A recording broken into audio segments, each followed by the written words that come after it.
শ্রী শ্রী গীতা পাঠের ৩ নম্বর অধ্যায়ের কর্মযোগের যে শ্লোকটি হবে সেটির নাম্বার হল ৩৫। শ্রেয়ান স্বধর্মবিগণ পর ধর্মাৎ সনুষ্ঠিতাং স্বধর্মে নিধনং শ্রেয়ঃ পরধর্ম ভয়াবহ।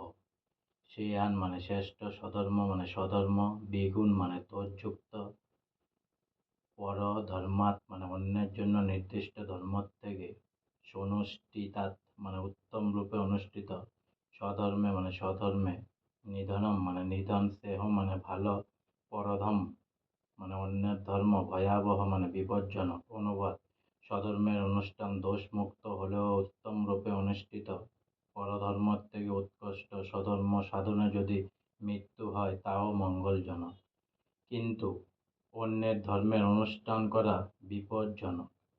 তাৎপর্য: পরধর্ম পরিত্যাগ করে সম্পূর্ণভাবে ভগবান শ্রীকৃষ্ণের শরণাগত হয়ে স্বধর্ম আচরণ করাই মানুষের কর্তব্য। জড় প্রকৃতির গুণ অনুসারে শাস্ত্র নির্দেশিত ধর্মাচরণগুলি মানুষের দেহ মনে বৈশিষ্ট্য অনুযায়ী নির্ধারিত হয়েছে। সদ্গুরু যে আদেশ দেন তাই হচ্ছে পারমার্থিক কর্তব্য। এই কর্তব্য সম্পাদন করার মাধ্যমে আমরা শ্রীকৃষ্ণের অপাকৃত সেবা করে থাকি। কিন্তু জাগতিক অথবা পারমার্থিক যাই হোক না কেন, অন্যের ধর্ম অনুকরণ অপেক্ষা মৃত্যুকাল পর্যন্ত স্বধর্মে নিষ্ঠাবান থাকা প্রত্যেকের একান্ত কর্তব্য। জাগতিক স্তরের কর্তব্য এবং পারমার্থিক স্তরের কর্তব্য ভিন্ন হতে পারে, কিন্তু সেগুলি সম্পাদন করা সবসময় মঙ্গলজনক। মানুষ যখন জড় প্রকৃতির দ্বারা কবলিত থাকে, তখন তার কর্তব্য হচ্ছে তার বিশেষ অবস্থানের জন্য নির্দিষ্ট বিধান পালন করা, এবং কোনো অবস্থাতেই অপরকে অনুকরণ করা উচিত নয়।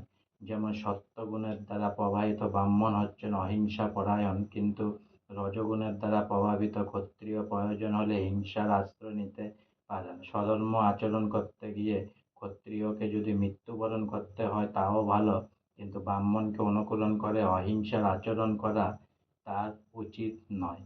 চিত্তবৃত্তির পরিশোধন করা সকলেই কর্তব্য, কিন্তু তা সাধন করতে হয় ধীরে ধীরে, তা হুড়ো করে নয়। তবে মানুষ যখন জড় গুণের প্রভাব মুক্ত হয়ে সম্পূর্ণভাবে কৃষ্ণ চেতনা লাভ করেন, তখন তিনি যে কোনো রকম আচরণ করতে পারেন, কিন্তু তার সেই সমস্ত কর্ম অনুষ্ঠিত হয় সদ্গুরুর নির্দেশ অনুসারে।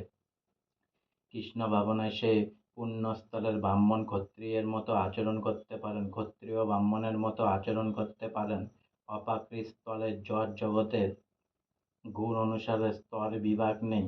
যেমন ক্ষত্রিয় হওয়া সত্ত্বেও বিশ্বামিত্র ব্রাহ্মণের মতো আচরণ করেছিলেন, আবার ব্রাহ্মণ হওয়া সত্ত্বেও পরশুরাম ক্ষত্রিয়ের মতন আচরণ করেছিলেন। তারা অপ্রাকৃত স্থলে অধিষ্ঠিত ছিলেন, তাই তারা এভাবেই আচরণ করতে পারতেন। কিন্তু মানুষ যখন প্রাকৃত স্তরে থাকেন, তখন জড় প্রকৃতির গুণ অনুসারে তার স্বধর্ম আচরণ করে সম্যকভাবে কৃষ্ণ চেতনা লাভ করতে হয়। আজকে আমার গীতা পাঠের 3rd অধ্যায়ের কর্মযোগের 35 নম্বর শ্লোক এখানেই সমাপ্ত হলো। অনেক অনেক ভালো থাকুন, অনেক অনেক সুস্থ থাকুন, অনেক অনেক সাবস্ক্রাইব করুন, অনেক অনেক লাইক করুন, আর সঙ্গে বলুন হরে কৃষ্ণ কৃষ্ণ কৃষ্ণ হরে হরে, হরে রাম রাম রাম হরে হরে, হরি বল, রাধে রাধে। অনেক অনেক ভালো থাকুন, অনেক অনেক সুস্থ থাকুন, অনেক অনেক আনন্দে থাকুন, অনেক অনেক হেল্প করুন সবাইকে, আর সঙ্গে বলুন রাধে রাধে।